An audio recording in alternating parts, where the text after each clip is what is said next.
yo no puedo dejar de empezar ese seminario glorificando el nombre del Señor, porque hace exactamente 4 años yo estuve aquí en este lugar y para hacer un seminario también. Y el primer día yo prediqué un domingo y en el siguiente fin de semana también iba a predicar, pero la fuerza del enemigo ha sido tanta que el viernes, ¿sí? Yo ministré el primer domingo y el viernes anterior al segundo domingo yo me desperté de madrugada con fuerte dolor y en el mismo instante sentí que tenía piedra en los riñones. Y entonces tuve que ir al hospital y el médico de aquí, de Alemania, dijo que esta piedra no iba a ser eliminada porque tenía la forma de una estrella.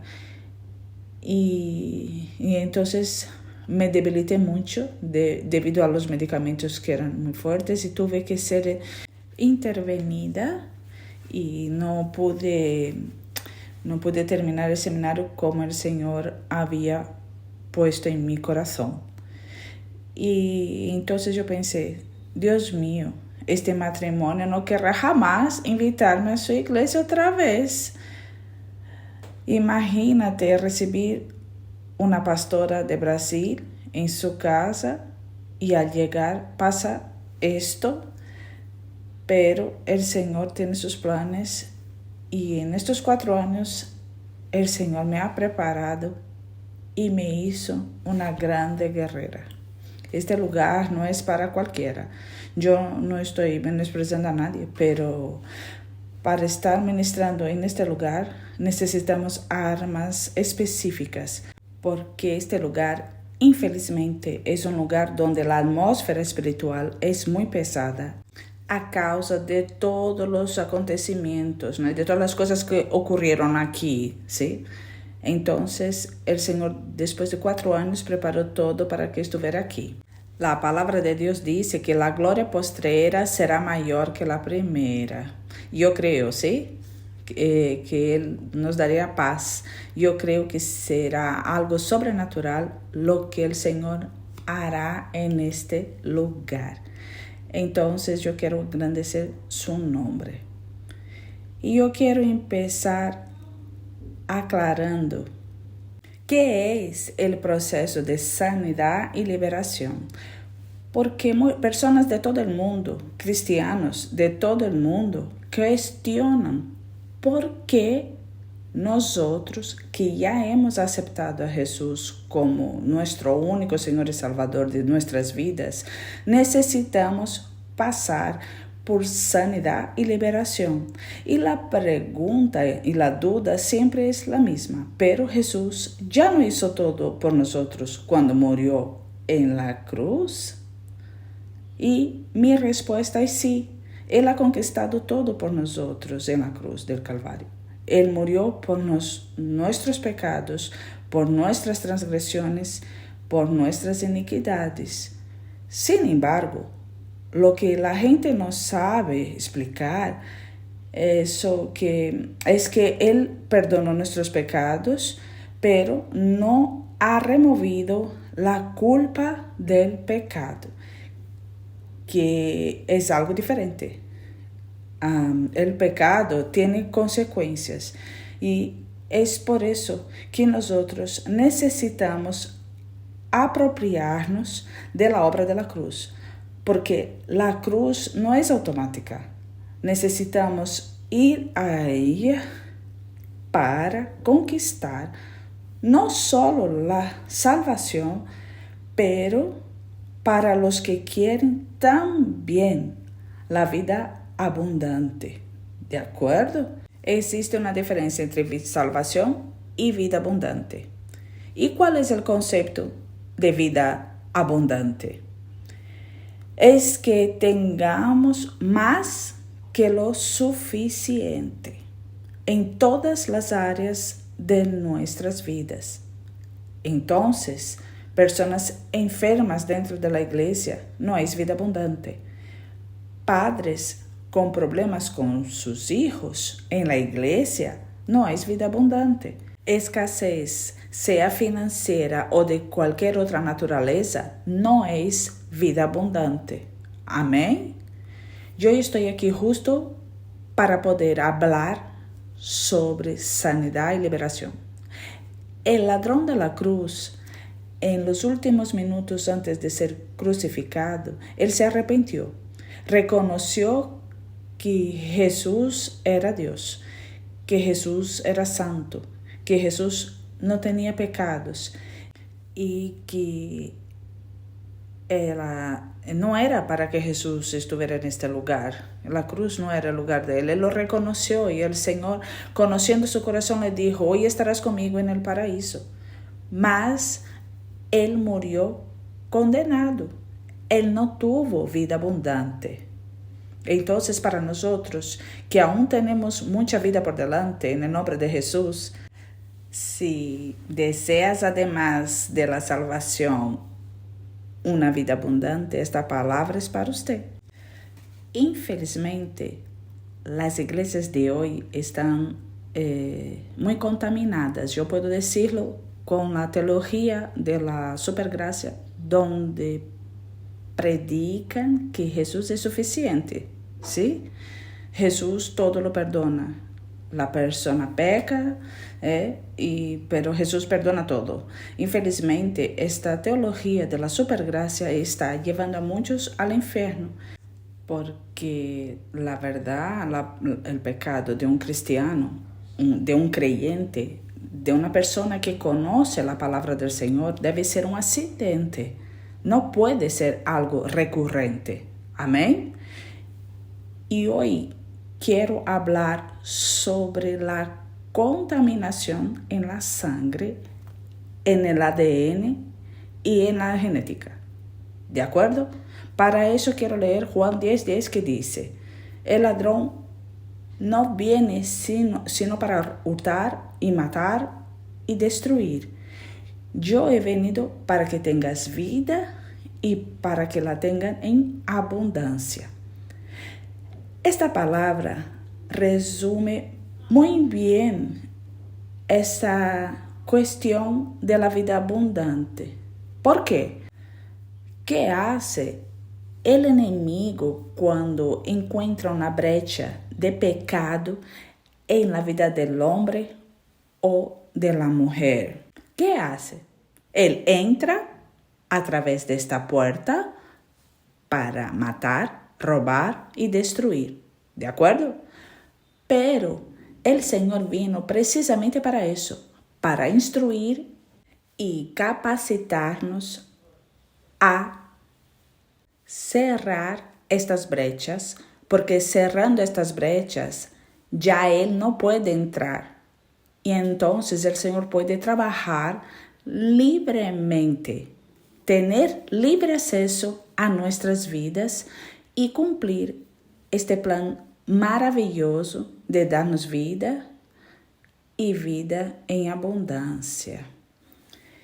Y las principales áreas de actuación de Satanás es destruir las finanzas, traer enfermedades físicas, emocionales, espirituales y así desencadenar un desequilibrio emocional.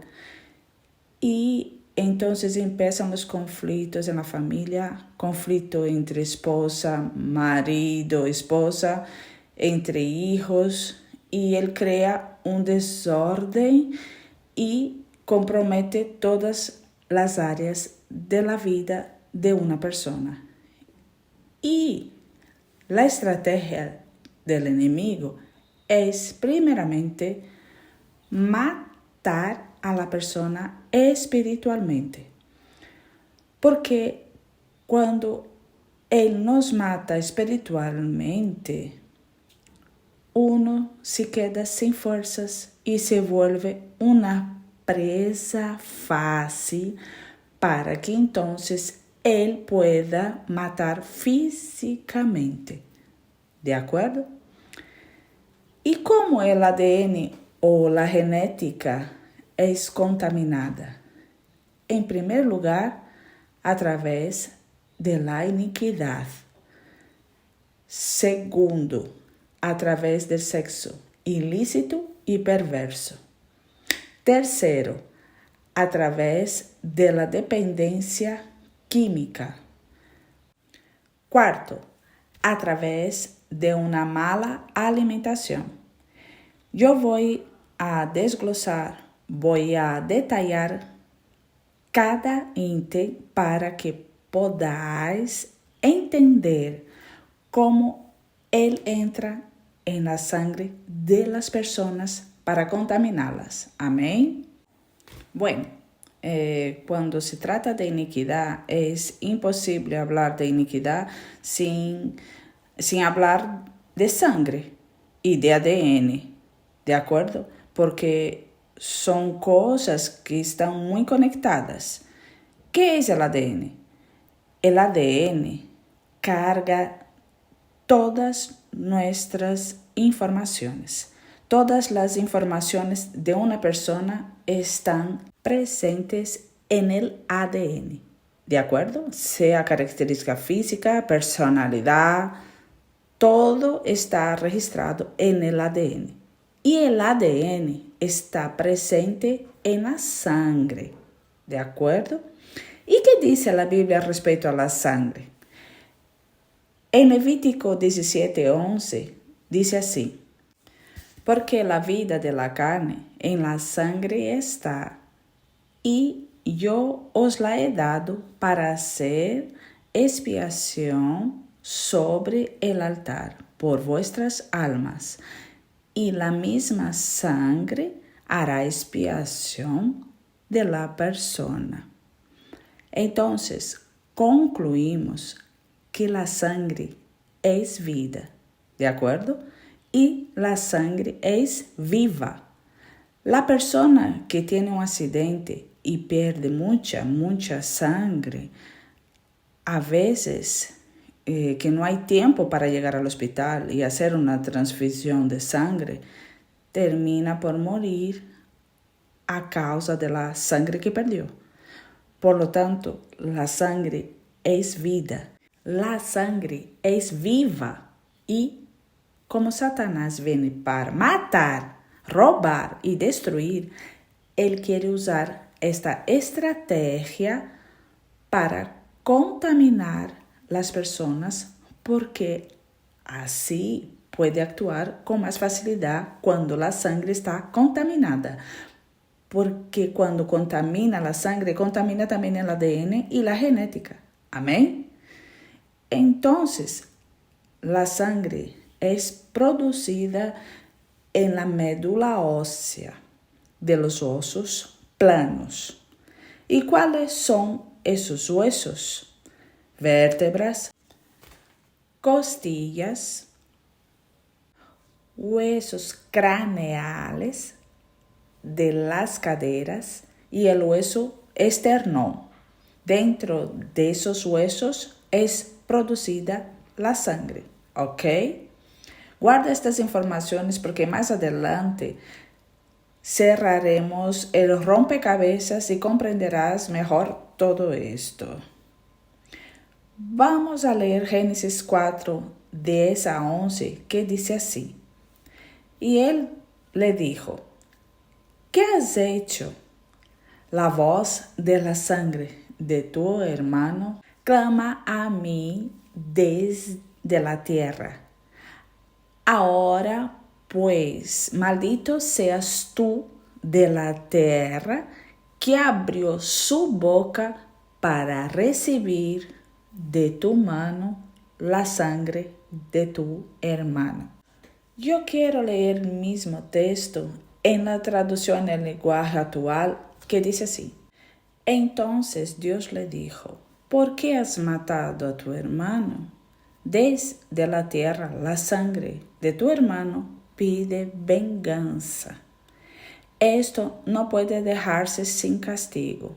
Maldito serás y la tierra que cultives no te producirá nada, pues has matado a tu hermano.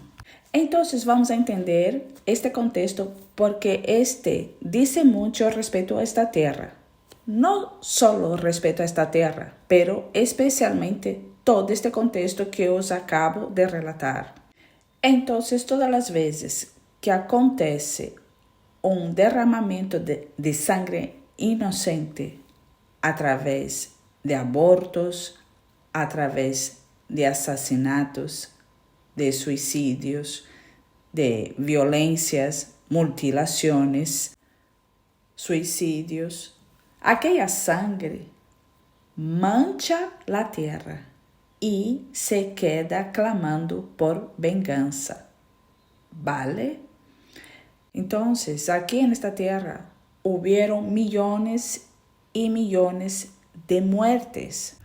Cuando digo esta tierra, hablo de toda extensión de Alemania. Entonces, muchos millares, ¿sí? Fueron más de 6 millones de judíos, ¿sí? Que murieron aquí en el periodo de la Segunda Guerra Mundial a causa del nazismo. Entonces hay algunos lugares específicos aquí que hasta la fecha, cuando llegas aún después de muchos años, puedes sentir la opresión. ¿Por qué? Porque la sangre clama por venganza. Entonces es necesario que tengas este entendimiento para que puedas protegerte espiritualmente, ¿vale?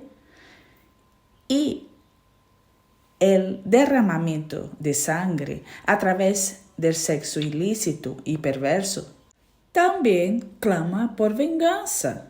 Enseguida lo voy a explicar para que podáis entender cómo eso ocurre. En la Biblia tenemos 3 tipos de transgresiones. Primero, el pecado. Segundo, la transgresión. Y tercero es la iniquidad. Yo voy a explicarte lo que significa cada una de estas transgresiones que la Biblia menciona. Primero, pecado. Esta palabra significa errar el camino. Significa errar el blanco. Una persona que tiene buenas intenciones, pero que por un motivo u otro termina errando el camino, termina errando el blanco. Amén. Ese es el pecado. Segundo, la transgresión. La transgresión significa rebeldía, rebelarse. Es la persona que sabe y conoce la verdad, pero aún así se revela. Aún con todo transgride una ley. Esta es la transgresión y ya tiene un peso mayor que el pecado. Y el tercero es la iniquidad, que es el ápice de la transgresión de la palabra de Dios. ¿Y qué es la iniquidad? Esta palabra tiene raíz hebraica que significa avón, que significa torcer, perverter. Entonces, la iniquidad, además de todas las consecuencias que traen el pecado y la transgresión, la iniquidad tiene una consecuencia extra. Es transmitida de generación en generación. ¿Por qué? Porque cuando una persona llega al nivel de la iniquidad, su mente ya está cauterizada. Y entonces, en la mayoría de los casos, la persona peca deliberadamente y con facilidad. Su corazón se vuelve perverso, malo, y cree que no tendrá consecuencias. Y cuando esta persona no se arrepiente verdaderamente, genuinamente, compromete toda su generación futura. Quiero decir que todos los tres tienen consecuencias de muerte, ¿ok? Todos los tres tienen consecuencias de muerte, mas, sin embargo, la iniquidad tiene la consecuencia de ser transmitida a las generaciones futuras. Entonces vamos a leer Éxodo 34, 7, que dice así: que guarda misericordia a millares, que perdona la iniquidad, la rebelión y el pecado, y que de ningún modo tendrá por inocente al malvado, que visita la iniquidad de los padres sobre los hijos y sobre los hijos de los hijos hasta la tercera y cuarta generación. O sea, descendientes de personas que praticaron iniquidad de robo, iniquidad de todo tipo de derramamiento de sangre, iniquidad de vicios, ¿vale? De ocultismo, de idolatría. Eso trae consecuencias para estos descendientes. Entonces, a veces usted está sufriendo consecuencias por algo que no has cometido, de un pecado que no lo ha cometido usted, pero sí algún antepasado o sus padres o algún antepasado que hizo lo que era malo delante del Señor y no se ha arrepentido. Por lo tanto, esto ha traído consecuencias a su vida. En Éxodo 20, en el capítulo 20, versículo 5, dice así: no te inclinarás a ellas, ni las borrarás, porque yo soy Jehová tu Dios, fuerte, celoso, que visito la maldad de los padres sobre los hijos, hasta la tercera y cuarta generación de los que me aborrecen. Entonces, he leído dos textos que confirman esto lo que estoy diciendo. Y a pesar de que muchos teólogos no estén de acuerdo, esto es muy real y es evidente en personas que están en la iglesia, están viviendo situaciones que no se explican, ¿ok? Entonces esto es real, eso es bíblico, eso es real y eso ocurre. Y los testimonios son muchos.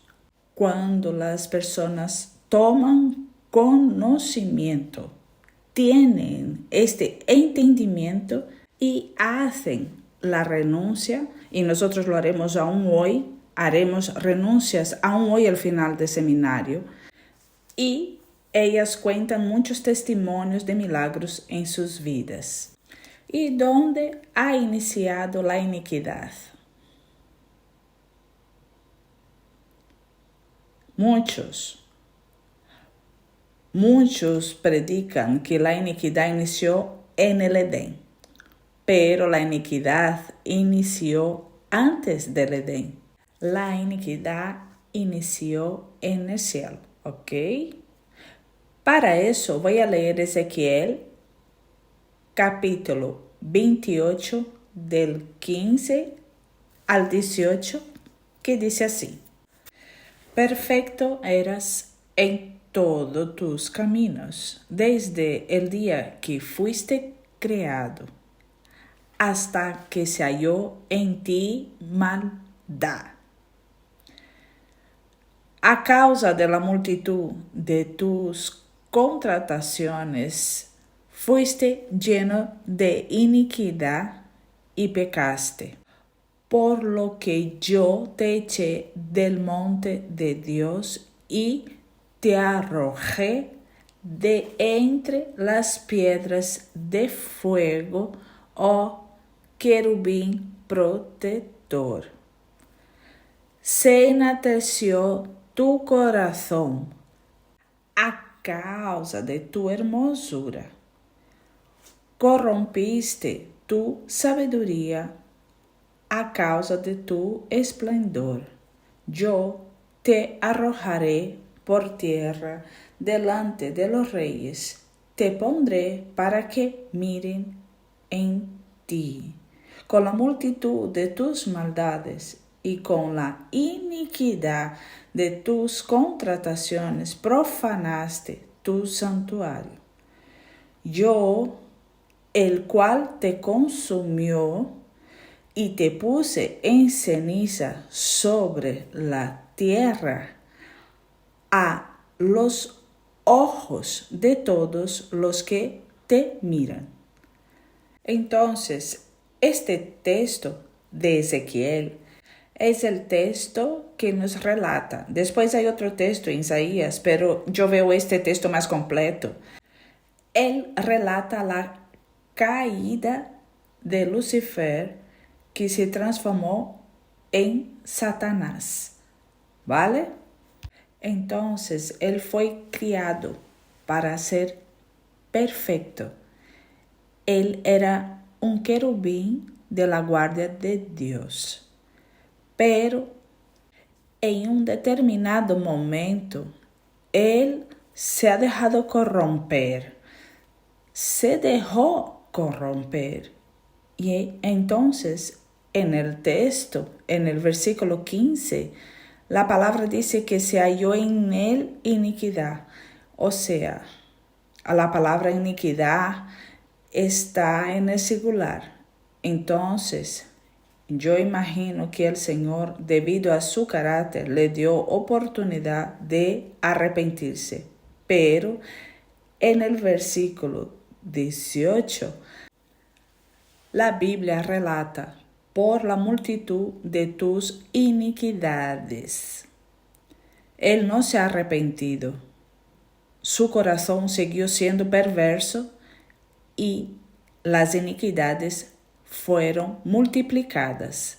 Entonces el Señor ha ejercido juicio y él fue expulsado del cielo y se transformó en Satanás, en serpiente, en diablo. Y luego después, cuando el Señor creó el hombre, creó a Adán, y luego después entonces creó Eva desde Adán. ¿Qué hizo Satanás? Él ya estaba aquí en la tierra. Él se ha disfrazado de serpiente y fue al Edén para enganar a Eva y contaminarla con el fruto del pecado, y entonces contaminó. En verdad, ella influenció su esposo a cometer el pecado también.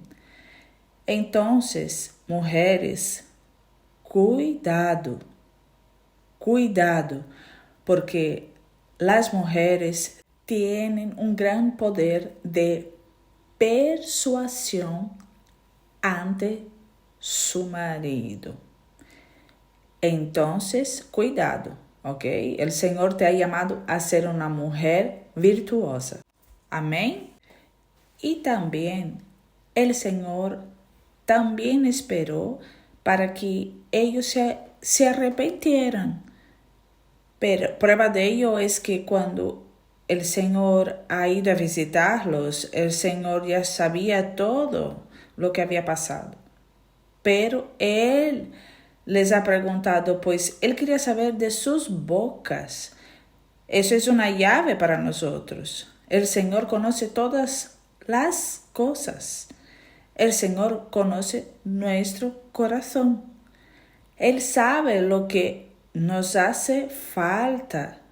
Conoce nuestras necesidades y los deseos más profundos de nuestro corazón, pero también sabe y conoce nuestras dificultades y también conoce nuestros pecados. Y Él quiere oírlo de nuestra boca. Él quiere oír nuestra confesión. Él quiere oír el arrepentimiento. Él quiere ver el quebrantamiento. Amén.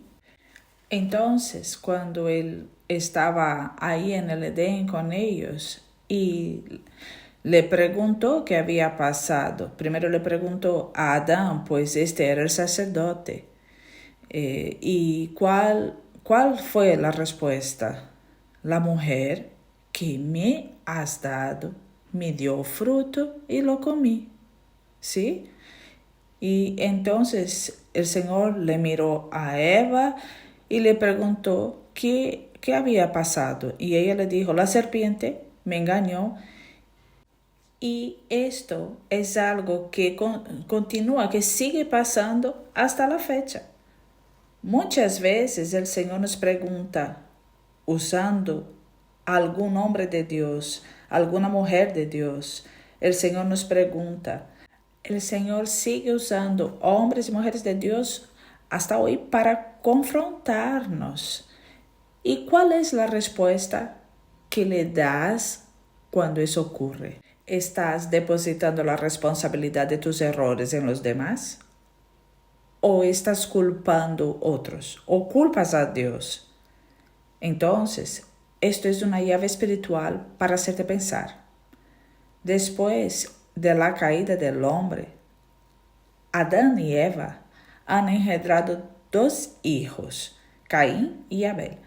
Y entonces la iniquidad fue multiplicada sobre la tierra. ¿Por qué? Porque cuando los hijos de Adán y Eva nacieron, ellos ya nacieron con la semilla de iniquidad. Y entonces un hermano mata a otro por envidia. Y ahí ocurre el primer homicidio en la tierra. Y aquí se hace conexión con el texto que había leído, que habla sobre la sangre, donde Dios trae una sentencia de juicio. Amén. Y así, a través de Caín y Abel, a través de este asesinato donde Caín mató a Abel, y después la maldad ha sido proliferada en la tierra. ¿Y cómo la iniquidad es transmitida? Es transmitida a través de la concepción.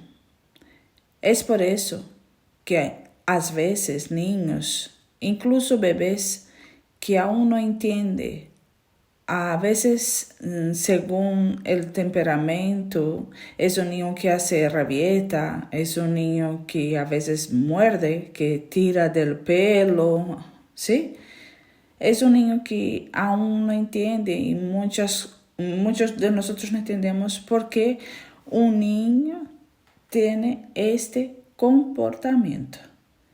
Es porque en el acto de la concepción él ha recibido la semilla de iniquidad a través de un cordón espiritual que opera como un cordón umbilical. Y esta iniquidad necesita ser activada porque él recibió la semilla. En el acto de la concepción, el niño recibe la semilla. Pero, ¿cómo es activada? Cuando aquel niño empieza a tener entendimiento y empieza a practicar pecados.